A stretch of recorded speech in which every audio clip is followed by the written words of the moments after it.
Une dernière vidéo avant de commencer l'étude du fameux Jean 1.1. Parce que Jean 1.1 est si mal compris, et le fait que tant de versets puissent être si mal compris est la preuve que Dieu a écrit ce livre de Jean, que Dieu a écrit la Bible. Car Dieu aurait pu le dire de manière un peu plus directe, mais il ne l'a pas fait. Ne vous y trompez pas, la vérité est pourtant bien là, sous nos yeux, dans les Écritures. La vérité est là. Mais il est si facile de mal l'interpréter, et cette capacité d'interprétation est le test décisif. C'est le test qui divise ceux qui aiment la parole et qui veulent l'analyser de ceux qui acceptent la version officielle sans broncher et sans même chercher.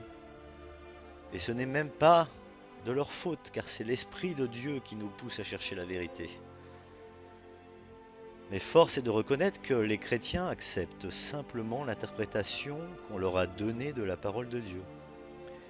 Ils cherchent rarement par eux-mêmes dans les textes originaux.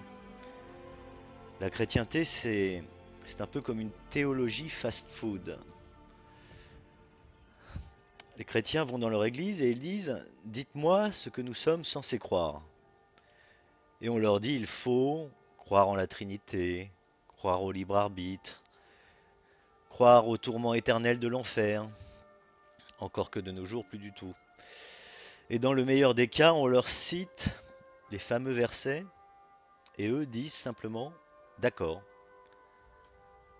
Et pour être honnête, des fois on ne leur cite rien du tout, aucun verset.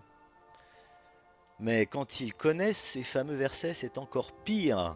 Ils deviennent eux-mêmes les ardents défenseurs des interprétations erronées de ces versets. Ils sont fiers d'étaler leurs versets à la face de ceux qui pourtant cherchent Dieu et connaissent bien ces versets, même mieux qu'eux, surtout mieux qu'eux, car ils comprennent ces versets et ils ont passé des années, pour ma part, à essayer d'extraire du sens de ces versets pour enfin arriver à la vérité.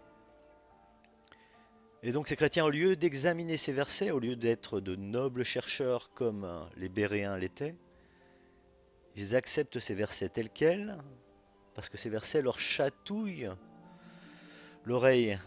Et ils adorent ça, voyez-vous, le libre arbitre flatte leur ego, la Trinité chatouille leurs oreilles, et professer ces versets, à la figure de ceux qui, comme moi, cherchent, devient alors pour eux leur manière d'afficher leur vertu de croyants. Ceux qui croient en la Trinité pensent presque qu'ils sont en train de faire une faveur à Jésus-Christ, en le promouvant comme étant aussi un père, comme si un fils pouvait être son propre père. Et ce serait plutôt risible si ce n'était pas aussi grave. Et pourtant, c'est la croyance commune répandue dans la chrétienté dont Satan se réjouit. Car encore une fois, la Trinité nie la mort du Christ.